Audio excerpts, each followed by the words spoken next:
उत्तर प्रदेश के इटावा जिले में स्थित कस्बा लखना का कालिका देवी मंदिर आस्था, रहस्य और हिंदू मुस्लिम एकता की एक अनोखी मिसाल है।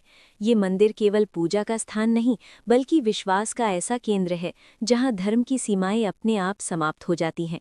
इस मंदिर की सबसे विशेष बात यह है कि मंदिर के भीतर ही सैयद बाबा की मजार स्थित है। मान्यता है कि मां कालिका भक्तों की मुराद तभी पूरी करती हैं जब सैयद बाबा की मजार की इबादत भी की जाए। इसी कारण यहाँ हिंदू और मुस्लिम दोनों समुदाय समान भाव से दर्शन करने आते हैं। नवरात्र के दौरान यहाँ पूरे देश से श्रद्धालु दर्शन के लिए पहुँचते हैं। मंदिर के भीतर 3 कमरे हैं जिनके अंदर माता की प्रतिमाएं विराजमान हैं।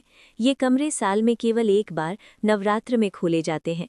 लोगों का कहना है कि इन कमरों में स्थित प्रतिमाएं अत्यंत विकराल और डरावनी हैं, इसलिए कमरों के दरवाजे बंद रखे जाते हैं। मंदिर के बाहर मिट्टी की पिंडी रूपी प्रतिमा स्थापित है। भक्त उन्हीं प्रतिमाओं पर पूजा करते हैं।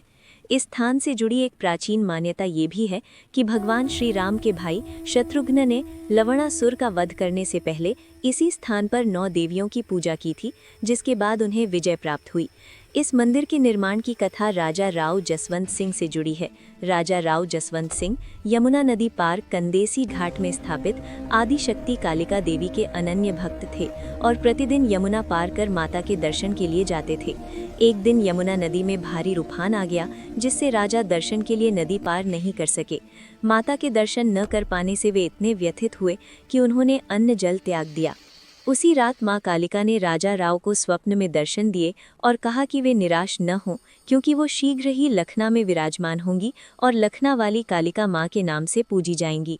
इसके बाद राजा उनके प्रकट होने की प्रतीक्षा करने लगे। कुछ समय बाद राजा के कारिंदों ने सूचना दी कि वैरी शाह के बाग में एक अद्भुत घटना हो रही है। जब राजा वहां पहुंचे तो देखा कि पीपल का वृक्ष जल रहा था और चारों ओर घंटियों की गूंज सुनाई दे रही थी। आग शांत होने पर वहां से 9 प्रतिमाएं प्रकट हुईं। राजा ने वैदिक मंत्रोच्चार के साथ वैदिक मंत्रियों द्वारा इन प्रतिमाओं की स्थापना करवाई और एक भव्य मंदिर का निर्माण कराया। राजा राव जसवंत सिंह धर्म भेदभाव में विश्वास नहीं रखते थे, इसलिए उन्होंने मंदिर की स्थापना के साथ ही उसी परिसर में सैयद बाबा की मजार की स्थापना भी करवाई, जिससे सभी धर्मों के लोग यहां आ सके। मां कालिका ने स्वप्न में राजा को ये आदेश भी दिया था कि मंदिर का आंगन कच्चा ही रखा जाए और दर्शन परिसर में कोई प्रतिमा न रखी जाए।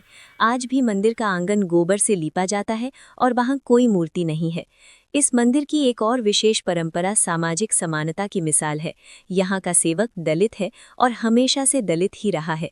राजा राव ने समाज में दलितों के प्रति भेदभाव देखकर घोषणा की थी कि इस मंदिर का सेवक दलित ही होगा।